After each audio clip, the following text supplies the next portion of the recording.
এবার আমরা আলোচনা করব বাই রেজিস্ট্রেশন, মানে নিবন্ধনের মাধ্যমে নাগরিকত্ব। এটাও কিন্তু ওই সিটিজেনশিপ অ্যাক্ট 1955-এর সিটিজেনশিপ বাই রেজিস্ট্রেশনের অংশ। তো central government May on an application register as a citizen of India। বলছে central government on an application, মানে ভারত সরকার যদি কেউ আবেদন করে, অ্যাপ্লিকেশন করে, তাহলে নির্দিষ্ট শর্ত পূরণ করলে তাকে রেজিস্ট্রেশনের মাধ্যমে ভারতীয় নাগরিক হিসাবে নিবন্ধিত করতে পারে।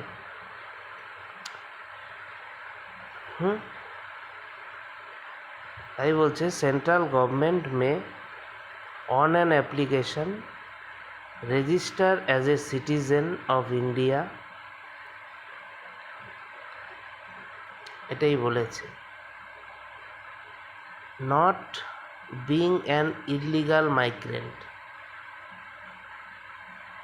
Not being an illegal migrant অর্থাৎ কি, যিনি ইলিগাল মাইগ্রেন্ট বা অবৈধ অভিবাসী নন, শুধুমাত্র তিনি রেজিস্ট্রেশনের মাধ্যমে নাগরিকত্বের জন্য আবেদন করতে পারবেন। তাহলে ইলিগাল মাইগ্রেন্ট হচ্ছে যিনি বৈধ পাসপোর্ট বা ভিসা ছাড়া ভারতে এসেছেন, অথবা ভিসার মেয়াদ শেষ হওয়ার পরও অবৈধভাবে ভারতে থেকে গেছেন, তারা হচ্ছে illegal migrant. If he or she belongs to any of the following categories, namely, যে নিচে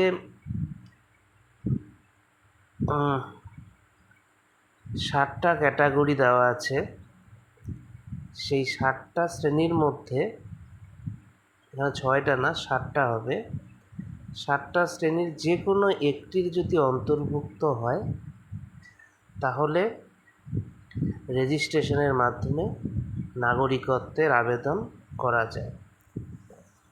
কি বলছে?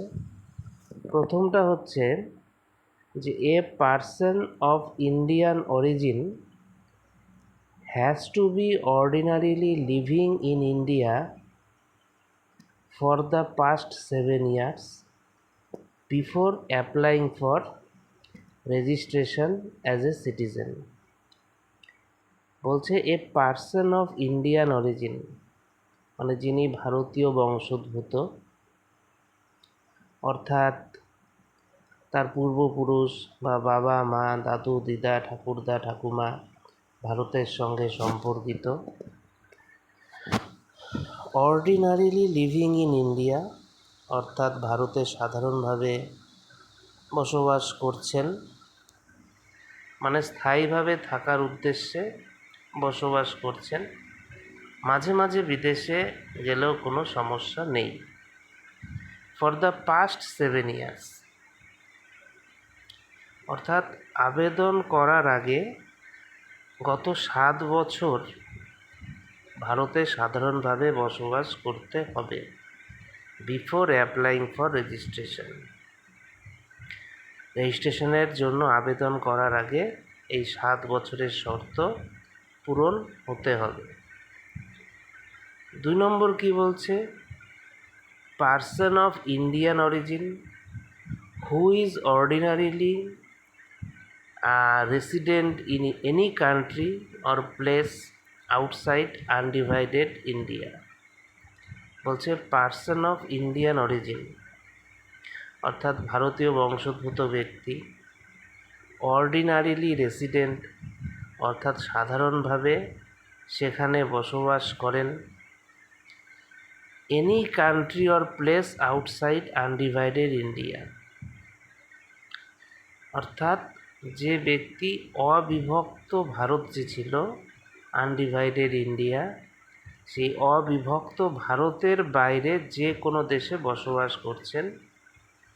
আনডিভাইডেড ইন্ডিয়া বলতে বোঝায় 1947 সালের দেশভাগের আগে যে ভারত ছিল, যার মধ্যে বর্তমান ভারত, পাকিস্তান ও বাংলাদেশ অন্তর্ভুক্ত ছিল।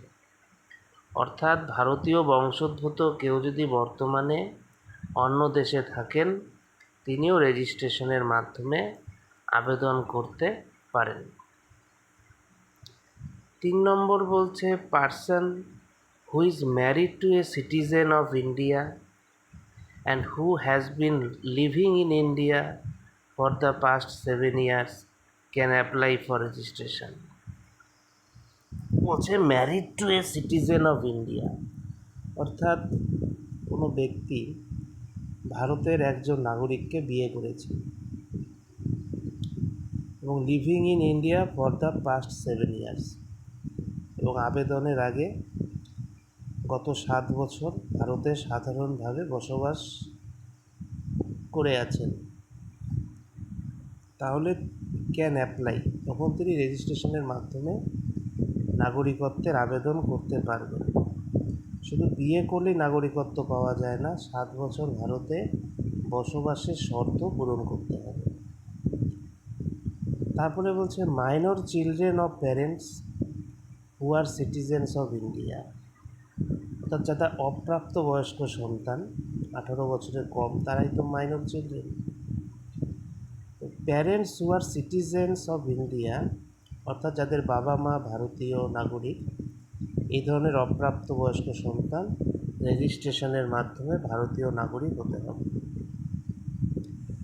আর a person of full age, একজন ব্যক্তি ধরো ফুল এজ বলতে প্রাপ্তবয়স্ক, 18 বছর বা তার বেশি, অ্যান্ড ক্যাপাসিটি বলতে আইন অনুযায়ী নিজের সিদ্ধান্ত নেওয়ার ক্ষমতা বা সক্ষমতা থাকতে হবে, সেটাই হচ্ছে ক্যাপাসিটি।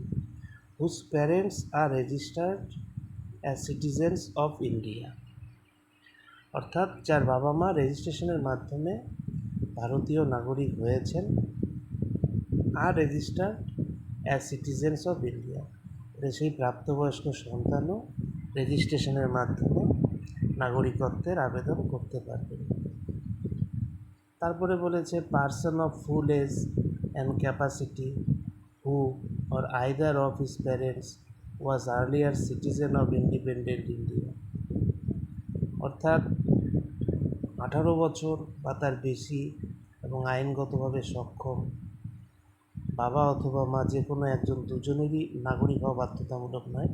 একজন যদি নাগরিক হয়, স্বাধীন ভারতের যে নাগরিক ছিলেন, অথবা তিনিও নিজে অথবা তার বাবা মা আগে স্বাধীন ভারতের নাগরিক ছিলেন, আবেদন করার ঠিক আগে টানা 12 মাস ভারতে সাধারণভাবে বসবাস করতে হবে। মানে আবেদন করার আগে বলছে ordinary resident in India for 12 months immediately before making an application.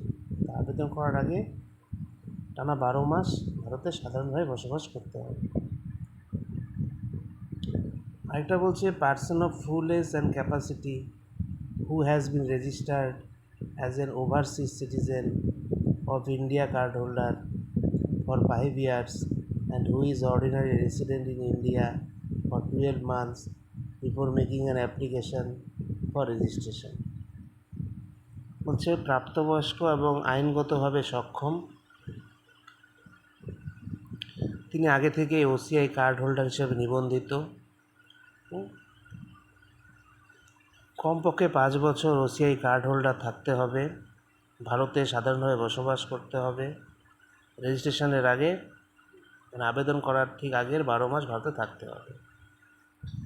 তাহলে দেখো, রেজিস্ট্রেশনের মাধ্যমে নাগরিকত্বের জন্য 1 নম্বর হচ্ছে ইলিগাল মাইগ্রেন্টরা আবেদন করতে পারবে না।